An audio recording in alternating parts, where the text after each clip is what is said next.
मित्रों नमस्कार, मैं राकेश कुमार झा सक्सेस टॉक में आप सभी का मैं स्वागत करता हूं। आज हमारे साथ माननीय आदरणीय श्री गिरीश पंकज जी सर हैं। गिरीश पंकज सर बहुत ही जाने माने साहित्यकार हैं। बाल साहित्य पे इन्होंने काफी कार्य किया है। इसके अलावा कई सारे उपन्यास, नाटक, कहानियां, यानी साहित्य के क्षेत्र में इनका योगदान सर्वोपरि रहा है। और विभिन्न विधाओं में सर ने विभिन्न विधाओं में अनेक कविताएं, कहानियां, देशभक्ति कहानियां, तमाम चीजें लिखी हैं। आज हमारे लिए बहुत सौभाग्य की बात है मित्रों की हमारे साथ आदरणीय श्री गिरीश पंकज साहब हैं। और ये हमें हमेशा मार्गदर्शन करते रहे हैं और लगातार इनकी जो क्रिएटिविटी है, जो रचनात्मकता है, वो लगातार लोगों के सामने आई है विभिन्न पुस्तकों के माध्यम से। सबसे बड़ी बात व्यूअर्स में ये बताना चाहूंगा कि बहुत कुछ ऐसे ही लोग होते हैं इस पृथ्वी लोक में जिनके ऊपर पीएचडी किया जाता है। मुश्किल से 1% लोग भी पीएचडी में इनरोलमेंट नहीं लेते हैं, लेकिन ऐसे जीवंत लोगों के जीवन के ऊपर, उनकी कहानियों के ऊपर यदि पीएचडी हो तो ये बहुत सौभाग्य और बहुत गर्व की बात है हम सभी के लिए। और जिस तरीके का सब साहित्य इन्होंने प्रकाशित किया है, तमाम तरह के जो राष्ट्रवादी सोच की किताबें इन्होंने लिखी है, ये बहुत बड़ी बात है। तो सर, मैं आपका स्वागत करता हूँ हृदय से। और आज आप अपनी अनुभवों को हमारे दर्शकों के साथ, क्योंकि बहुत सारे बच्चे सिविल सेवा की तैयारी करते हैं, बहुत सारे चीजें ऐसे लोग हैं, तो मैं इसको शेयर करता हूं अपने प्लेटफॉर्म पे। 10,000 से ज्यादा लोग जुड़े हुए हैं। और ऐसे लोग खास के जो लेखनी से, जैसे निबंध का एक पेपर आता है संघ लोक सेवा आयोग में, तो वहाँ विचारों का प्रस्फुटन किया जाना चाहिए, तभी बच्चों को अच्छे अच्छे मार्क्स आते हैं। उस लोगों के बहुत अच्छा। लिए आप कुछ मार्गदर्शन करें। साथ में जो युवा हैं, चाहे ग्रामीण क्षेत्र के बच्चे हैं, शहरी क्षेत्र के बच्चे हैं, उन लोगों के लिए तो तमाम ऐसे मुद्दे हैं जो आप हमारे व्यूअर्स के साथ शेयर करेंगे आज। और मैं आपको फिर से आमंत्रित करना चाहता हूं, आप अपने सारी अनुभवों को, जीवन के अनुभवों को, बाल्यकाल के अनुभव को, युवा अवस्था के, और अभी जो बाकी जो जीवन के नवरंग हैं, उन सभी चीज़ों को आप शेयर करें, विस्तार से बताएं sir. Girish Pankaj sir, please sir. बहुत बहुत बहुत धन्यवाद भाई राकेश झा। मैं इतने साल से राकेश झा के रूप में एक ऐसे युवा को देख रहा हूँ जिसके अंदर कुछ करने की भावना है, उद्दाम इच्छा है। और तमाम संघर्षों के बीच में इतने सालों से मैं देख रहा हूँ, कुछ कर गुजरने की इच्छा है। तमाम तरह की बाधाएं आ रही हैं, बावजूद उसके एक व्यक्ति दिल्ली में जाकर के खड़ा है और अपने साथ नई पीढ़ी को भी आगे ले जाने के लिए उसको कोचिंग दे रहा है, उसको आगे बढ़ाने का उसके मन में संकल्प है। और प्रकाशन का भी काम शुरू किया। बहुत सारे प्लेटफ़ॉर्म में भाई राकेश आप काम कर रहे हैं तो मुझे बड़ी प्रसन्नता होती है। मेरे मन में हमेशा ऐसे युवकों को देख कर के लगता है कि यही पीढ़ी है जो भारत का निर्माण कर सकती है। भारत को आगे बढ़ाने के लिए राकेश झा जैसे लोग चाहिए। दुर्भाग्य है कि हमारी जो नई पीढ़ी है, वह दिशाहीन होती जा रही है। पिज़्ज़ा, बर्गर, चाउमीन खा करके, फटी हुई जीन्स पहन करके अपने आप को आधुनिक समझने का जो वह है टूटी-फूटी अंग्रेजी, ठीक है, एक भाषा ज्ञान के रूप में अंग्रेजी को निसंदेह मैं मानता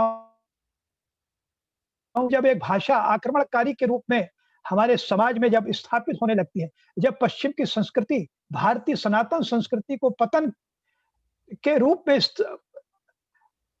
स्थापित करने की कोशिश करती है, तब मुझे बड़ी पीड़ा होती है। लेकिन फिर भी मैं जब देखता हूँ राकेश कुमार झा जैसे लोग और उनके साथ तमाम लोग को देखता हूँ जो नैतिकता को लेकर के आगे बढ़ रहे हैं, जो भारतीय संस्कृति को, भारतीय सनातन संस्कृति को मानते हैं, जो आज भी माता-पिता के महत्व को प्रतिपादित करते हैं, माता-पिता को प्रणाम करते हैं, अपने बुजुर्गों को प्रणाम करना चाहते हैं, उनसे मार्गदर्शन लेना चाहते हैं, तब मुझे लगता है कि नहीं, तमाम तरह की विसंगतियों के बीच में भी, अराजकता के बीच में भी ऐसी पीढ़ी मौजूद है, जो उस देश का निर्माण करना चाहती है, देश को आगे बढ़ाना चाहती है। बहुत पहले मेरी एक किताब आई थी, मेरे जीवन के अनुभव। ये डायमंड पॉकेट्स बुक ने छापा था और डायमंड के मालिक ने कहा था कि आप अपने अपने अनुभव बताइए नई पीढ़ी को कि आप किस तरह से आगे बढ़े। मुझे आश्चर्य है कि 2006 में डायमंड के मालिक ने मुझे पहचाना और मुझे लिखित अनुबंध मुझसे किया कि आप एक ऐसी किताब लिखिए जो युवाओं को प्रेरणा मिले।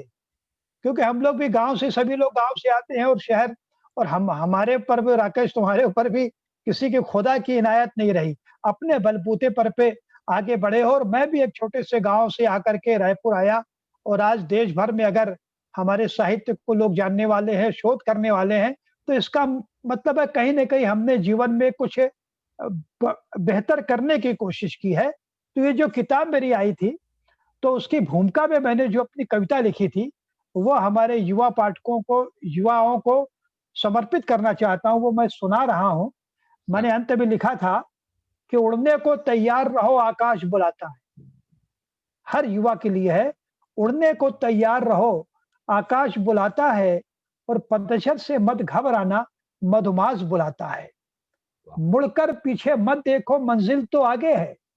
जी, मुड़कर पीछे मत देखो, मंजिल तो आगे है। जो रहता है पीछे, बस पीछे रह जाता है। उड़ने को तैयार रहो, आकाश बुलाता है। और एक नया सूरज बढ़कर आवाज लगाता है। एक नया सूरज बढ़कर आवाज लगाता है। मत रुकना तुम रात, अरे अब बीत रही देखो। मत रुकना तुम रात, अरे अब बीत रही देखो। एक नया सूरज बढ़कर आकाश आवाज लगाता है। उड़ने को तैयार रहो, आकाश बुलाता है। और अंतिम 4 पंक्तियां हैं। जी, वर्तमान में रहकर जिसकी नजरें हैं कल पर, हमें आज हम जिंदा हैं, हम आज संघर्ष कर रहे हैं, लेकिन हमारी नजर कल को रहे, कल हमें सफल होना है। जी, जो भी हमारा फील्ड हो, वहां हमें सफल होना है। तो वर्तमान में रहकर जिसकी नजरें हैं कल पर, वही शख्स सचमुच स्वर्णिम इतिहास बनाता है। आओ मेहनत कश हाथों से गढ़े नई तकदीर। आओ मेहनत कश हाथों से गढ़े नई तकदीर। हर इंसान का कर्म ही उसका भाग्य विधाता है। हमें भाग्य पर नहीं रहना है, हमें कर्म पर रहना है। कर्म ही हमारा भाग्य विधाता है। तो हर इंसान का कर्म ही उसका भाग्य विधाता है। और वह तो एक फरिश्ता है, इंसान नहीं पंकज। हर अच्छे व्यक्ति को के लिए वह तो एक एक फरिश्ता है, इंसान नहीं पंकज। भीतर दुख का पर्वत है, बाहर मुस्काता है। ये राकेश कुमार झा के लिए भी हो सकता है बिल्कुल, बिल्कुल, कि वह तो एक फरिश्ता है, इंसान नहीं पंकज। भीतर दुख का पर्वत है, बाहर मुस्काता है। उड़ने को तैयार रहो, आकाश बुलाता है। पतझड़ से मत घबराना, मधमास बुलाता है। तो ये मैंने भी अपने जीवन में देखा है, संघर्ष काफ़ी रहा है, फिर भी मधमास की चाह में पतझड़ का भी मैंने स्वागत किया है। और निरंतर जीवन, जब तक हमारी साँस है, तब तक हमें सृजन करना है, हमें आगे बढ़ना है। यही मेरा लक्ष्य रहा है। और आज जब चूँकि युवाओं के बीच में हूँ, वे मेरी बातों को सुनेंगे, इसलिए मैं उनसे कहना चाहता हूँ कि थकने का काम नहीं है। राह में बाधाएँ बहुत आएँगी, अपने लोग टाँग खींचेंगे, मित्र टाँग खींचेंगे, तमाम तरह का संघर्ष जीवन में रहेगा। लेकिन जैसा कि मैंने कहा कि अगर हम में हौसला है, तो सारी बाधाओं को पार करके हम शिखर तक चलेंगे। मैंने एक प्रार्थना की थी गज़ल के रूप में जी, कि ऊपर वाले ऐसा कर दे, सबका घर खुशियों से भर दे। वाह, और जो उड़ना चाहे तू उनको रंग-बिरंगे सुंदर पर दे। वाह, तो जो उड़ना चाहता है उनको रंग-बिरंगे पर दें। पता लगा हमारे पास रंग-बिरंगे पर मिले हुए हैं, हुँ, लेकिन हम उड़ना ही नहीं चाहते हैं। जी, तो कोई मतलब नहीं है ऐसे परों का। तो हमारे पास रंग-बिरंगे पर हो चाहे ना हो, लेकिन हौसला रहे, तो हम आकाश में उड़ सकते हैं और जीवन में सफल हो सकते हैं। और बहुत सारे उदाहरण हम देखते हैं, लाल बहादुर शास्त्री का हमने पढ़ा बचपन में कि जी, वो गंगा नदी पार करके स्कूल पढ़ने जाया करते थे। अब्दुल कलाम हमारे हैं, डॉक्टर कलाम हमारे सामने उदाहरण है कि वो बचपन में किशोरावस्था में हॉकरी करते थे, अखबार घर घर जाकर अखबार बांटते थे। तमाम तरह के ऐसे चरित्र हमारे बीच मौजूद हैं। और दुर्भाग्य यह है कि हमने फिल्मी खल नायकों को अपना नायक बना लिया है। बिल्कुल, जो हीरो हैं, जिनकी लंपट हरकतें हैं, जो स्मैक, गांजा, अफीम, भांग क्या-क्या नहीं खाते, तमाम दुर्गुणों से भरे हुए लोग हैं। जी, हम उनको अपना नायक बना लेते हैं, लेकिन हमारे जो नायक हैं, जिन्होंने देश की आज़ादी के लिए संघर्ष किया, बलिदान हो गए, देश को महान बनाने के लिए, देश आजाद हो जाए। चंद्रशेखर आजाद का सपना था, भगत सिंह का सपना था, अशफाक उल्लाह खां का, तमाम एक गैलेक्सी है महापुरुषों की, जिन्होंने देश के लिए अपना बलिदान किया, इसलिए कि एक भारत आजाद भारत आएगा, महान भारत बनेगा। और वो उस सपने को देखकर वे चले गए। लेकिन क्या इन 72-73 सालों में हम उन सपनों को पूरा कर सके हैं? तो लगता है तकनीकी दृष्टि से तो हम बहुत आगे बढ़े हैं। निसंदेह आज हम लोग ज़ूम के माध्यम से बात कर रहे हैं, मोबाइल से मोबाइल हम लोग बात कर रहे हैं, एक-दूसरे को देखकर बात कर रहे हैं। तो तकनीकी दृष्टि से तो हम लोग बहुत आगे बढ़ गए हैं, लेकिन क्या नैतिक दृष्टि से इस भारत को हम लोग ने इस भारत को क्या हम वो भारत बना सके हैं, जिस भारत की कल्पना कभी स्वामी विवेकानंद ने की थी? उस भारत की कल्पना जिसने महात्मा गांधी ने की थी कि ग्राम स्वराज होगा, स्वराज स्वरोजगार के माध्यम से लोग आगे बढ़ेंगे, देश आगे बढ़ेगा। तो आज कहीं न कहीं तकनीकी दृष्टि से हम आगे हो रहे हैं, लेकिन नैतिक दृष्टि से पीछे होते जा रहे हैं। ग्राम स्वराज की कल्पना खत्म होती जा रही है। शहरों पर पूरा ध्यान हमारा हो गया है कि शहर स्मार्ट सिटी बनाई जा रही है, लेकिन हमारे गाँव कब स्मार्ट होंगे?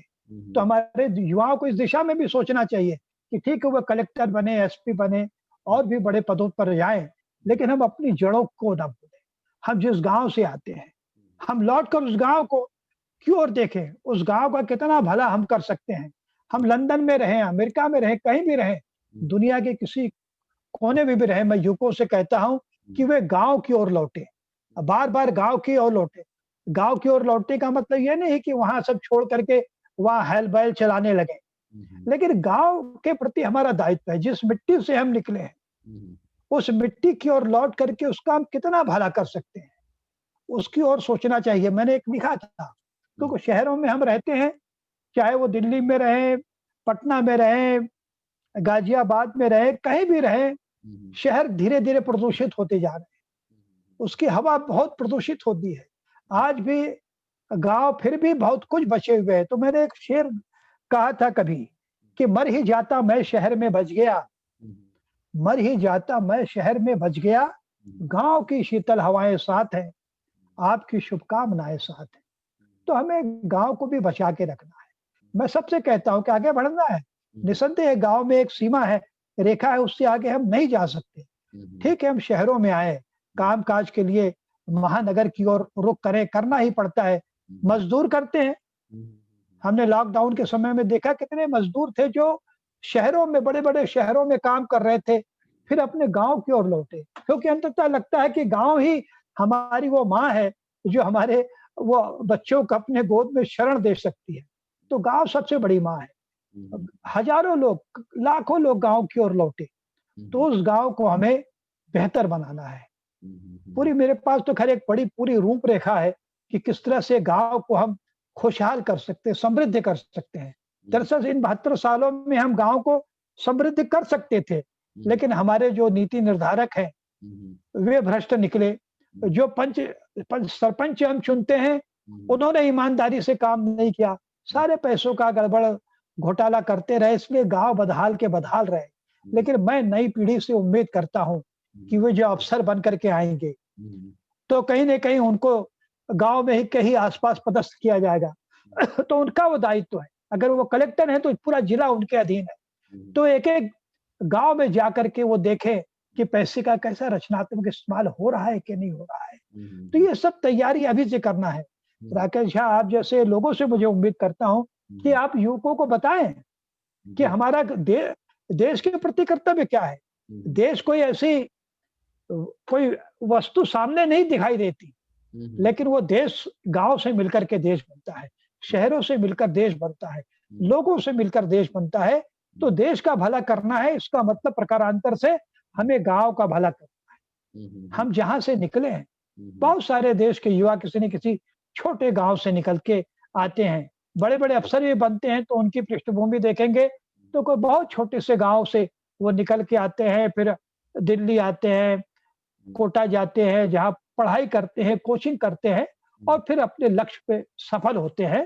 तो सफल होना एक अलग बात है। परीक्षा पास करके आईएएस बनना अलग बात है, आईपीएस बनना अलग बात है।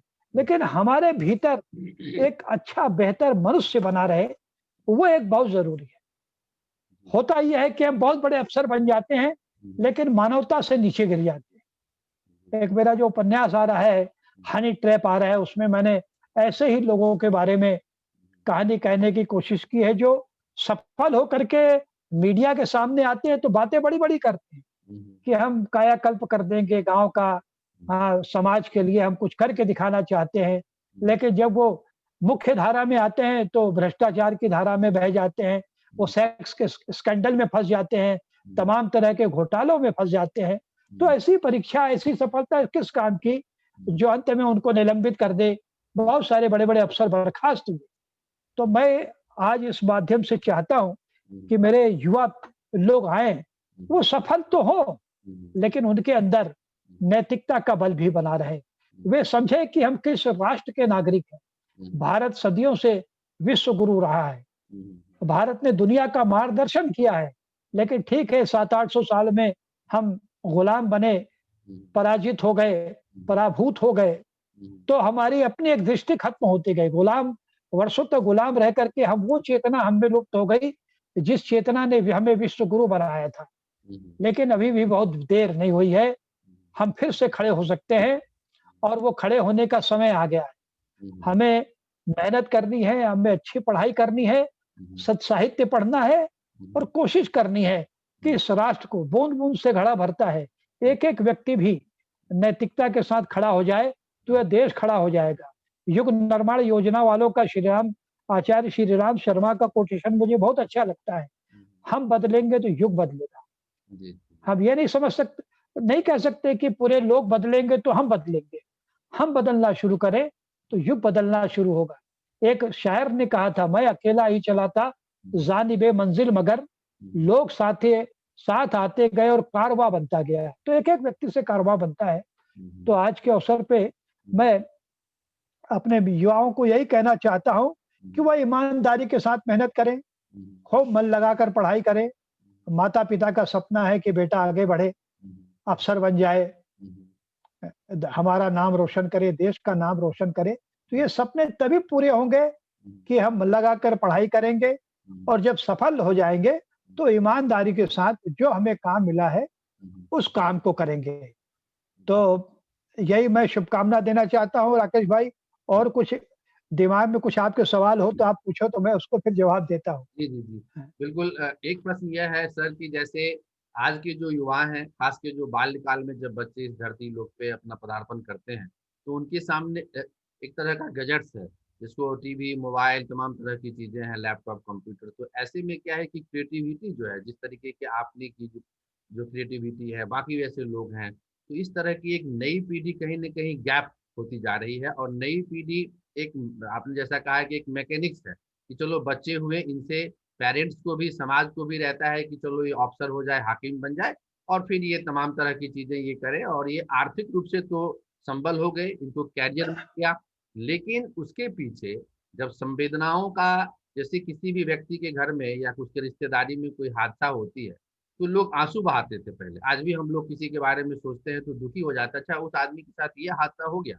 आज की जो युवाएँ हैं, कहीं न कहीं साहित्य से कटे हुए हैं, उनको बहुत अच्छा पैकेज मिल रहा है, 2 लाख का, 10 लाख का पर महीना वो कमा भी रहे हैं। लेकिन बच्चों में ऐसी क्या मैकेनिज़्म अपनाया जाए सरकार के स्तर पे, समाज के स्तर पे और जैसा आपने कहा कि व्यक्ति स्वयं चेंज लाए, गांधी भी इस बात को कहते थे। तो उन चीज़ों को कैसे आपने अपने बाल्यकाल में देखा और आज के माता-पिताओं को के लिए क्या आप शिक्षा देना चाहेंगे? क्या आप लेसन देना चाहेंगे?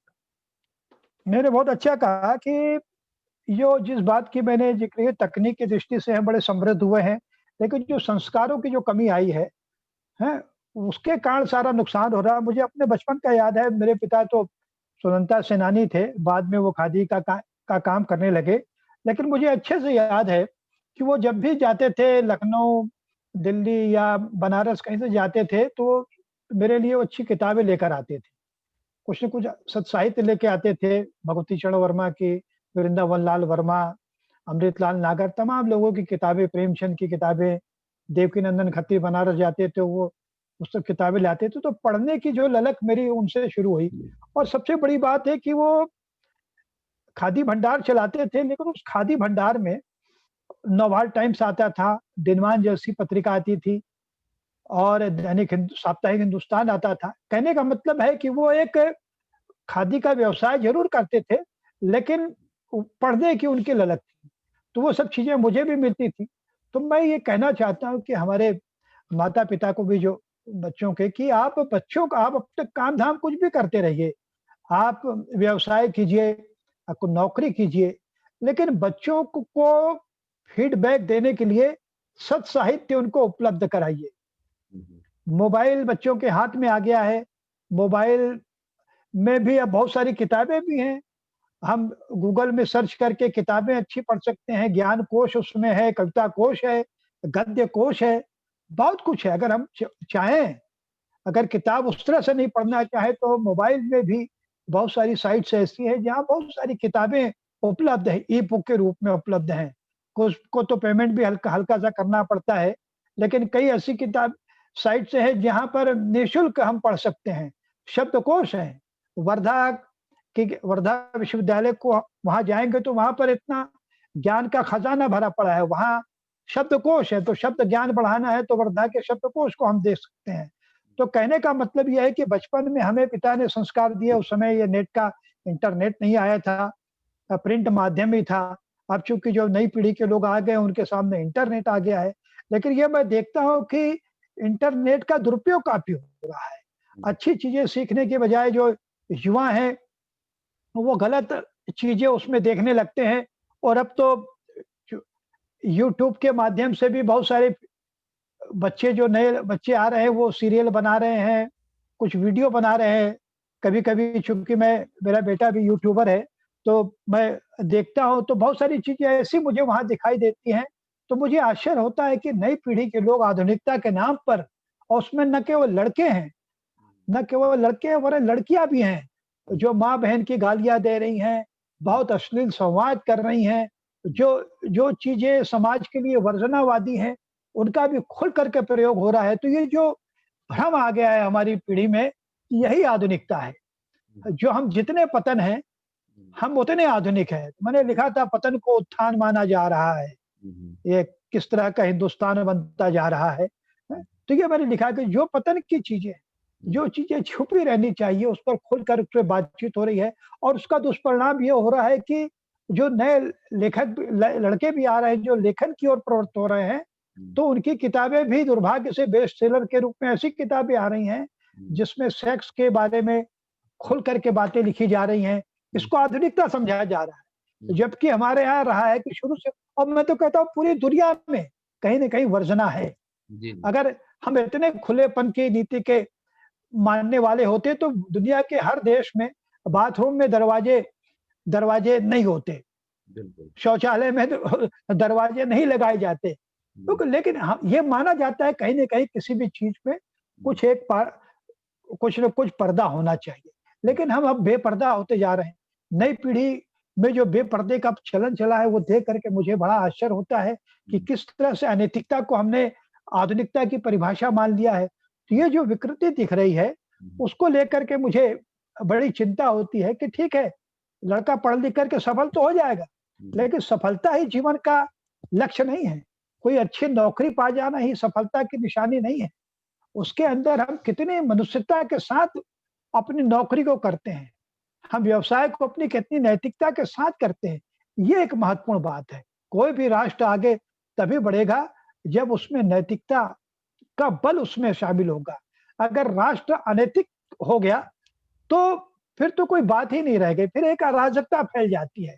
तो कहीं फिर रिश्तों का भी सारा संबंध खत्म हो जाता है। हम तो ये देख रहे हैं कभी-कभी मैं जब देखता हूँ, खबरें देखता हूँ कि पिता बेटी के साथ व्यभिचार कर रहा है, तब मन को पीड़ा होती है कि हम कौन थे? मैथिली शरण गुप्त की पंक्ति तब मुझे याद आती है कि हम कौन थे, क्या हो गए और क्या होंगे अभी? आओ विचारे आज मिलकर ये समस्याएँ सभी। तो हमें युवा पीढ़ी को समझना होगा कि हम कौन थे? हमारा हम विश्वगुरु थे, लेकिन आज हम क्या हो गए हैं? एक सामान्य देश बन के रह गए हैं, जो दुनिया के सामने एक उपेक्षित होकर के भारत को देखते हैं कि दुनिया के तमाम देशों की तरह भारत भी होता जा रहा है। जो भारत विश्व गुरु था, अब वो विश्व गुरु नहीं रह गया। तो हमें उस पद को फिर से प्राप्त करना है। वो तभी हो पाएगा जब हम विवेकानंद की परंपरा के साथ आगे बढ़ेंगे। बिल्कुल। हम अब बॉलीवुड के लंपट हीरो को अपना नायक बनाकर आगे नहीं बढ़ सकते।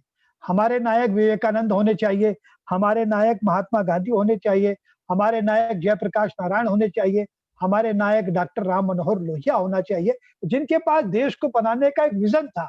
अगर हम लोहिया जी को पढ़ते हैं, तो हमारा उनका विज़न हमारे सामने आता है, किस तरह वो भारत बनाना चाहते थे। वो बिल्कुल। भी अपने समय के बड़े आधुनिक युवा थे। लेकिन दुर्भाग्य है कि अब वो सब हाशिए पर चले गए हैं। हमारे सामने बॉलीवुड के कलाकार ही हमारे नायक और महानायक बनकर उभर रहे हैं। तो ये बड़ी चिंता है कि हमें अपने नायकों को पहचानना पड़ेगा और सबसे बड़ी बात है राकेश झा, हमारे पाठ्यक्रमों में एक बदलाव लाने की ज़रूरत है। हम जिन नायकों को भूलते जा रहे हैं, उन नायकों को पाठ्य पुस्तक का विषय बनाना पड़ेगा। पहली क्लास से लेकर के कॉलेज तक हर वर्ग के बच्चों को अलग-अलग तरीके से सिलेबस में महापुरुषों के संघर्ष को, जो अच्छे लोग हैं उनको पढ़ाना पड़ेगा। जब तक हम नई पीढ़ी को उनके बारे में नहीं बताएँगे, नई पीढ़ी में नैतिकता का बोझ जागृत नहीं हो सकता। बिल्कुल आपने सही कहा। इसीलिए मैं ये दिखाना चाहूँगा, सर की एक पुस्तक है आज़ादी की अमर कहानी, ये काफ़ी महत्वपूर्ण है। उसी तरीके से सर ने मैं भी पढ़ूँगा, ये भी एक पुस्तक सर ने लिखा है, ये भी काफ़ी महत्वपूर्ण है। और दूसरी जो कड़ी है वो है गोलू और परी। तो मुझे ऐसा लगता है सर कि इस तरह की पुस्तकें यदि पाठ्यक्रम में लगाई जाएँ तो निश्चित रूप से बच्चों के जो बालकाल है उस पे भी प्रभाव पड़ेगा। और मैं यहाँ गांधी जी को भी याद करता हूँ, उन्होंने जो हिंद स्वराज की पुस्तक लिखी उसमें एक क्रिटिक ऑफ वेस्टर्न सिविलाइजेशन लिखा, जिसमें आपने पाश्चात्य के कल्चर की बात कही, किस तरीके से लोग उसको ही आधुनिकता मानते हैं। जैसे तमाम तरह की व्यभिचार हैं, तमाम तरह के शराब सेवन है, तमाम चीज़ें हैं। तो मुझे लगता है कि कहीं न कहीं जो पेरेंट्स के रूप में जो यूथ हैं, आज के माता-पिता हैं, और यह ऐसा निश्चित रूप से कहा जा सकता है कि आपके पिताजी हो, मेरे पिताजी हो, मुझे भी ये याद है कि उस ज़माने में वो किताबें लाते थे, पटना जाते थे, तो राकेश को ये पुस्तक दीजिए, मेरी माँ को कहते थे, तो उसको बोलिए वो बहुत बढ़िया। गांधी जी की हिंद स्वराज की पुस्तक उस टाइम उन्होंने लाए थे, ₹2 या 1 वाह! का था। तो आज तक मेरे मस्तिष्क पे है कि गांधी जी किस तरीके से हिंद स्वराज लिखे या प्रेमचंद की जो कहानियाँ थी। तो मुझे बिल्कुल इस बात में यकीन है कि जो आज की जो युवा पीढ़ी है और खास के जो माता-पिता हैं, उनको ये समझना पड़ेगा कि ज़रूरत क्या है। और लॉकडाउन के दरमियान इसमें काफ़ी देखा गया है कि यदि बच्चे आपके डिसिप्लिन्ड हैं, तो महीनों घर में रह सकते हैं पुस्तकों के माध्यम से। और यदि डिसिप्लिन बहुत नहीं सही है, बात है, तो बहुत सही। उनको नकारात्मकता घेरेगा। तमाम ऐसे देश हैं, बहुत ऐसे देश हैं जहाँ पे लोग आत्महत्या कर रहे हैं इस लॉकडाउन में कि मम्मी मैं बाहर नहीं जा सकता। मुझे मतलब एक तमाम हम लोग तो घर में रहना पसंद चाहते हैं क्योंकि हम लोग क्रिएटिविटी करते हैं, हम लोग कुछ लिखते पढ़ते हैं, सपने देखते हैं। तो ये एक बहुत ही अच्छी बात है, इसमें हमें समझने की ज़रूरत है। और मुझे लगता है कि सर मैं कहीं पढ़ रहा था कि अमेरिका में जब बहुत 400 साल पहले की बात है कि कोई एक ऐसे व्यक्ति थे जो पोस्ट ऑफिस की तरह लाइब्रेरी बनाए हुए थे, जिस तरह से छोटे-छोटे लाइब्रेरी उन्होंने म्युनिसिपल कॉर्पोरेशन से लेके, ताकि एक एक हम बहुत कहीं अच्छा। कहीं पढ़ रहे थे कि कोलंबिया में जहाँ पे क्राइम रेट्स काफ़ी था, तो वहाँ का जो म्युनिसिपल जो भी कमिश्नर थे, जो भी मेयर थे, उन्होंने एक संगोष्ठी आयोजन की। तो वहाँ पे कुछ आप ही के जैसे बड़े लेखक, बड़े साहित्यकार थे। उन्होंने कहा देखो, ना पुलिस कुछ कर सकती है, ना कानून व्यवस्था, ना जेल, ना कुछ। आप यहाँ पुस्तकालय बनाओ। उन्होंने पुस्तकालय बनवाया और धीरे-धीरे लोग जो है वहाँ पे क्राइम रेट अपने आप घट गए। लोग वहाँ जाने लगे, पढ़ने लगे, समझने लगे। और पुस्तकें तो ऐसी है, जैसे हमने 2-3 पुस्तकालयों का निर्माण में सहयोग दिया है, कुछ पुलिस वाले के जवान हैं यहाँ पे, वहाँ पे हमने वहाँ देखा कई सारे गणमान्य व्यक्ति आए थे, तमाम तरह की चीज़ें हुई थी। वहाँ यह देखा गया कि जो कांस्टेबल या सब इंस्पेक्टर किताबें पढ़ने लगे, कोई डीएसपी बन गए, कोई इंस्पेक्टर बन गए, और उसका मैं गवाह हूँ यहीं पे दिल्ली के अंदर। तो मैंने वहाँ ये कहा कि पुस्तकें वो माँ के समान है, माँ तो एक ही बार जन्म देती है, लेकिन पुस्तकें बार-बार जन्म देती हैं। जब आप कोई किताब पढ़ते हैं, किसी के बारे में समझते हैं, लिखते हैं, पढ़ते हैं, जेल के अंदर गांधी थे, नेहरू थे, तमाम लोग जाते हैं, तो उनको एक रीबर्थ मिलता है, जिसको हम मतलब बार-बार कहते हैं कि हमें मिलता है। जैसे जोहान्सबर्ग में वहाँ पे मंडेला साहब ने लिखा कि यदि किसी देश को बर्बाद करना है, तो वहाँ की शिक्षा को खत्म कर दो। किसी को बम-बारूद बहुत की अच्छा। ज़रूरत नहीं है। तो मेरा ये मानना हुँ, है कि निश्चित रूप से ग्रामीण समाज या कोई भी समाज हो, शहरी समाज हो, यदि साहित्य के साथ नहीं जुड़ेगा, यदि क्रिएटिविटी के साथ नहीं जुड़ेगा, तो धीरे-धीरे समाज जो है, जैसे बहुत सारे ऐसे पाश्चात्य देश हैं और बहुत सारे ऐसे गल्फ कंट्रीज़ के हैं, वहाँ लाखों अरबों का कारोबार होता है, लेकिन वहाँ मूल्यों का बहुत अभाव है। तो ये चीजें काफी महत्वपूर्ण है। मेरा अंतिम नहीं प्रश्न नहीं, यह है, गांव से हम जुड़े हुए हैं, गांव के लिए सोचते हैं। मैं ये जानना चाहूंगा अगले डिस्कशन में, अभी संक्षिप्त में बताएं कि गांव किस तरीके से अपना एक विकास करे, और हमारे जैसे युवाओं के लिए, बाकी लोगों के लिए भी आपके जो सलाह है, सुझाव हैं, और आपने जो एक अनुभव किया है कि नहीं गांव का यदि ये मॉडल हो कि शहर में जैसे हम काम भी करें, गांव को भी दें, तो इस तरह से ऐसा कौन सा मॉडल है, क्या आपकी परिकल्पना है, क्या आपकी एक सोच है, उसको संक्षिप्त में बताएंगे जी सर। बहुत अच्छा है, बहुत अच्छा सवाल है। और मैं फिर इसलिए गांव के मॉडल की बात हुई है, तो मैं समझता हूँ कि गांधी ने जो मॉडल दिया है वैसा मॉडल सर्वश्रेष्ठ मॉडल है।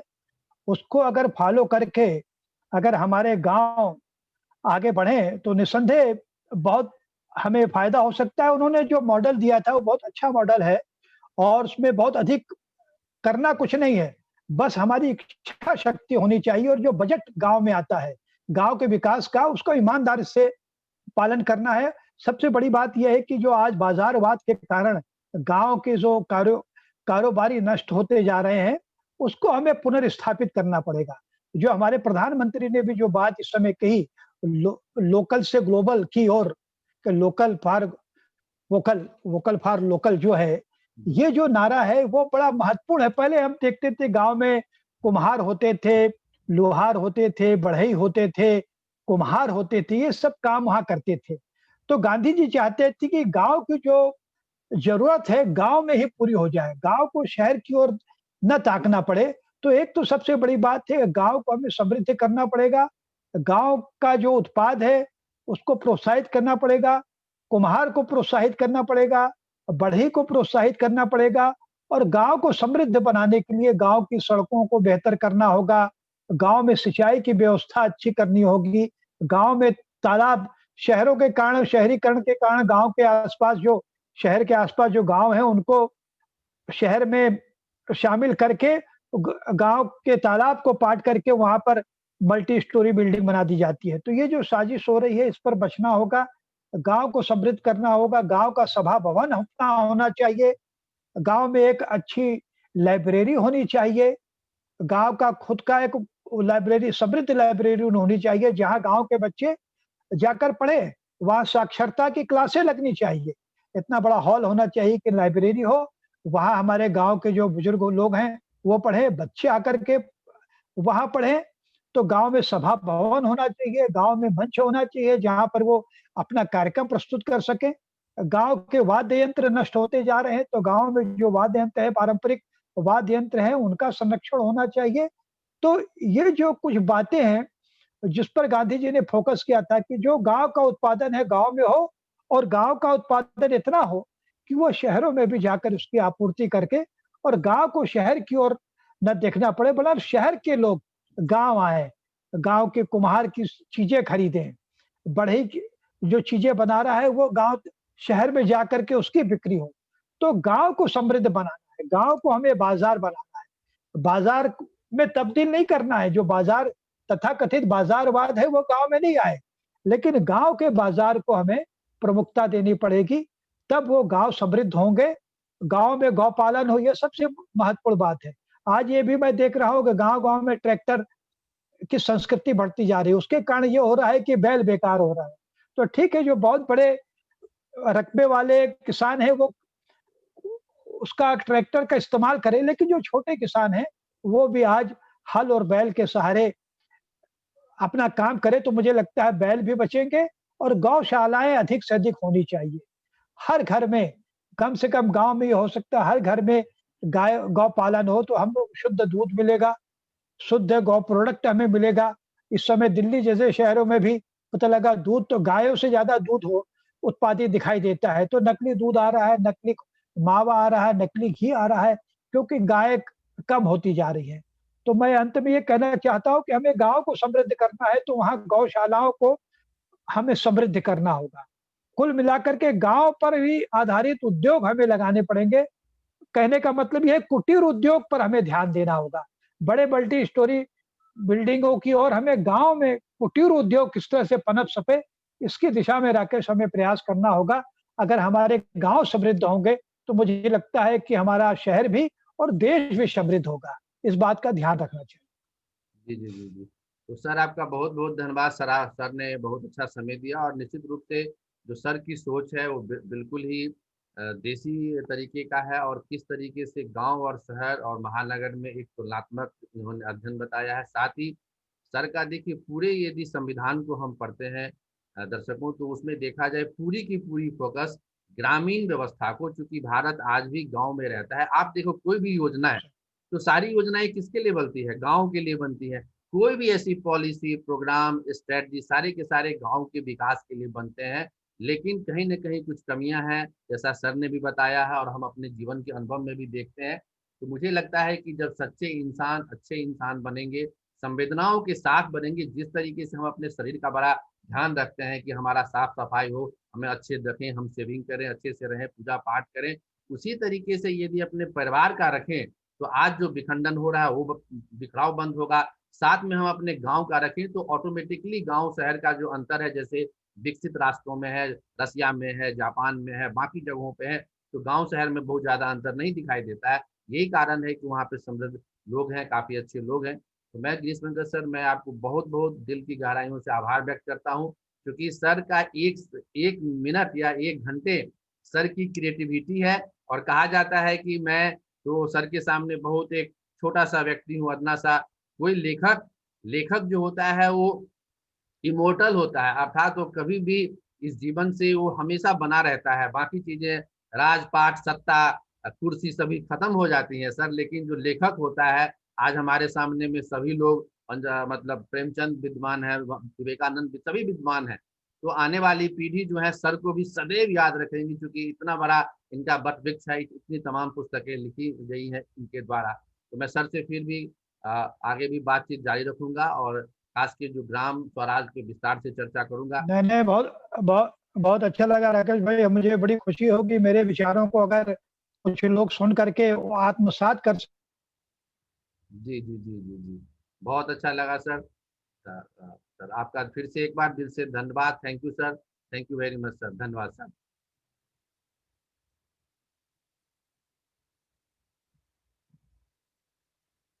Thank you sir. Thank you sir.